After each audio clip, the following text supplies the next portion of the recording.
ఏర్పాటైన తెలంగాణ రాష్ట్రం 10 సంవత్సరాలు చంద్రశేఖరరావు గారి నాయకత్వంలో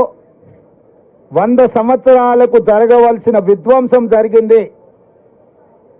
10 సంవత్సరాలు అధికారాన్ని చెలాయించి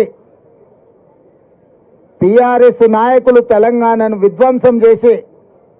100 సంవత్సరాల వరకు కోలుకోలేని విధంగా ఈ ప్రాంత ఆర్థిక వనరులను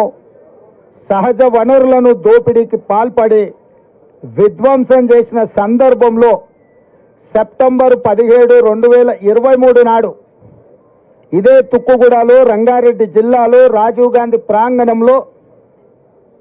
సూపర్ 6 గ్యారెంటీలను శ్రీమతి సోనియా గాంధీ గారు, శ్రీ మల్లికార్జున్ ఖర్గే గారు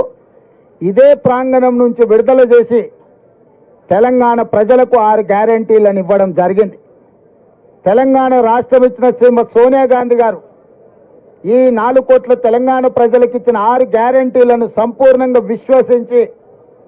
వారి నాయకత్వం మీద ఉన్న నమ్మకం, వారి పట్ల ఉన్న అభిమానాన్ని తెలంగాణ ప్రజలు ప్రత్యేకంగా చాటుకొని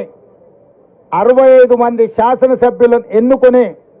40% ఓట్లు ఇచ్చి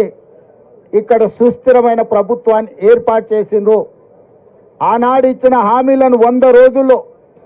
5 స్పష్టంగా అమలు చేసి ఆర్టీసీ బస్సులలో ఆడబిడ్డలకు ఉచిత ప్రయాణం కావచ్చు, రాజీవ్ ఆరోగ్యశ్రీ ద్వారా పేదలకు 10 లక్షల రూపాయలు ఆర్థిక సహాయం కావచ్చు, ప్రతి ఆడబిడ్డ కట్టెల పొయ్యితో కష్టాలు పడుతుంటే 1200 రూపాయలు చెల్లించి సిలిండర్ కొనలేక ఆర్థిక ఇబ్బందులను ఎదుర్కొంటుంటే 500 రూపాయలకే ఆడబిడ్డలకి ఇంటి దగ్గర సిలిండర్ ఇచ్చే కార్యక్రమం కావచ్చు, ప్రతి పేదవాడి కుటుంబానికి వాళ్ళ ఇంటికి 200 యూనిట్ల వరకు ఉచిత కరెంటు, దాదాపుగా ఈ రోజుకి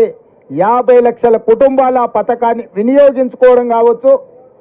అదేవిధంగా 4.5 లక్షల ఇందిరమ్మ ఇండ్లు 22,500 కోట్లతోని ఇల్లు లేని పేదలకు ఇందిరమ్మ ఇండ్లు ఇవ్వడం ద్వారా ఆ కుటుంబాలను ఆదుకునే కార్యక్రమాలను ఇప్పటికీ మా ప్రభుత్వం అమలు చేసింది. మిగతా విషయాలను కూడా ఎన్నికల కోడ్ తర్వాత 100% వాటిని